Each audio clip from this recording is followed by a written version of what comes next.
अस्सलाम वालेकुम दोस्तों, पाकिस्तान ने बांग्लादेश के खिलाफ टेस्ट सीरीज के लिए टीम का ऐलान किया है। वो नाम मैं आपको बता देता हूँ, फिर कुछ खिलाड़ियों का जिक्र जरूर करेंगे, खासकर जो नए आए हैं और खासकर वो जो नए थे और टीम से ड्रॉप कर दिए गए। जो एक दो टेस्ट मैच खेले हैं, परफॉर्मेंस भी ठीक थी, उनको ड्रॉप कर देना। कुछ लड़के नए शामिल किए हैं, उनकी परफॉर्मेंस बुरी भी नहीं है, मैं ये नहीं कह रहा कि उनकी बुरी है, मगर फिर भी कुछ डिजर्विंग क्रिकेटर्स थे जिनको शामिल होना चाहिए था, उनके ऊपर हम बात जरूर करेंगे। पहले टीम बता देता हूँ, कप्तान शान मसूद हैं, अब्दुल्ला फजल जो हैं उनको शामिल किया है नए,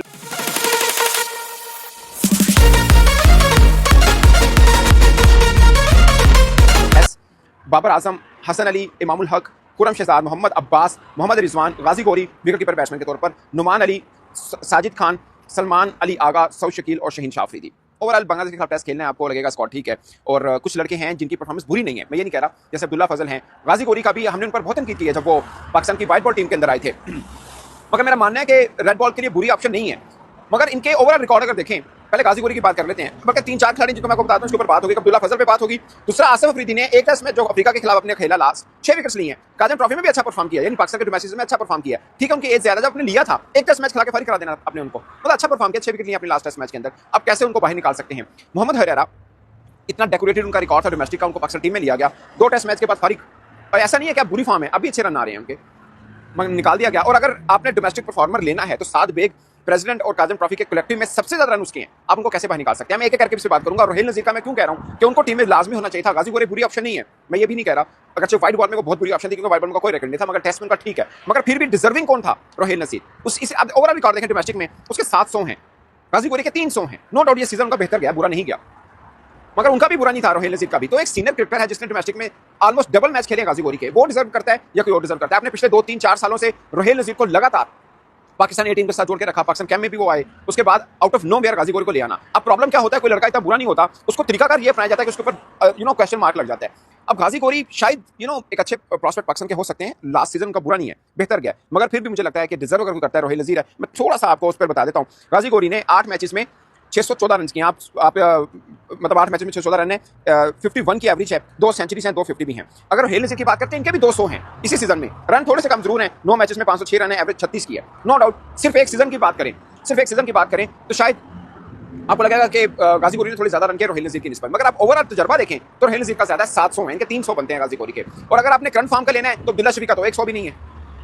सो पॉइंट है कि आपने रिस्पेक्ट इसको देनी है जिसने एक सीजन में नहीं, लगातार 4-5 सीजन के अंदर ओवरऑल अच्छा परफॉर्म किया हो, आपने उसको रिस्पेक्ट देनी है। जैसे मैं हुरैरा का जिक्र इसलिए कर रहा हूँ, इस पाकिस्तान सुपर लीग से पहले मैंने 2 खिलाड़ियों का नाम लिया था, एक अब्दुल्ला फजल, एक मोहम्मद फाइक बट। मैंने कहा था ये 2 खिलाड़ी हैं जो पाकिस्तान के काफी लोगों की नजरों में आएंगे, यार लड़के अच्छे हैं। अब्दुल्ला फजल ओपनर है, उसको पिंडी वाले नीचे चांस देते नहीं है, और फाइक बट को इस्लामाबाद शुरू में नहीं खिलाया, बाद में उसको खिला रहे हैं।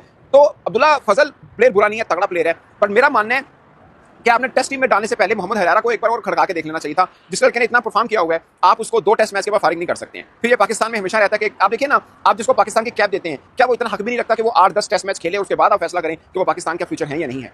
और ऐसा नहीं है कि हुरैरा ने सीजन में रन नहीं किए, नो डाउट अब्दुल्ला फजल का भी बहुत अच्छा रिकॉर्ड है, आप उनका फर्स्ट क्लास का निकाल के देखें, 24 उनके मैचेस हैं, अच्छा रिकॉर्ड है, उनके टी20 में भी एवरेज बहुत जबरदस्त है, स्ट्राइक रेट उनका 150 प्लस का है, बड़े डेकोरेटेड क्रिकेटर है, मैं पहले बोल चुका हूं। बट मेरा मानना है कि जोन से सीन एग्जैक्टली वही मिथ जो मैं गाजी गोरी और रोहिल नजीर पे आजमा रहा हूं, वही मिथ मैं अब्दुल्ला फजल और हुरैरा पे भी कर रहा हूं। मुझे लगता है कि हुरैरा आपके लगातार खेलते आए हैं, आपने उनको पाकिस्तान टीम में रखा, सिर्फ 2 टेस्ट के बाद खाली कर देना मानी नहीं बनता, बिल्कुल मानी नहीं बनता, उनको भी होना चाहिए था, ये मेरा ख्याल है। बाकी अब्दुल्ला फजल ने काजम ट्रॉफी के फाइनल में बड़ी शानदार 80+ ऑड रन की इनिंग खेली थी, 100 भी किया था। सो प्रेशर अंडर प्रेशर वो लड़का तगड़ा खेलता है, technically he is very good.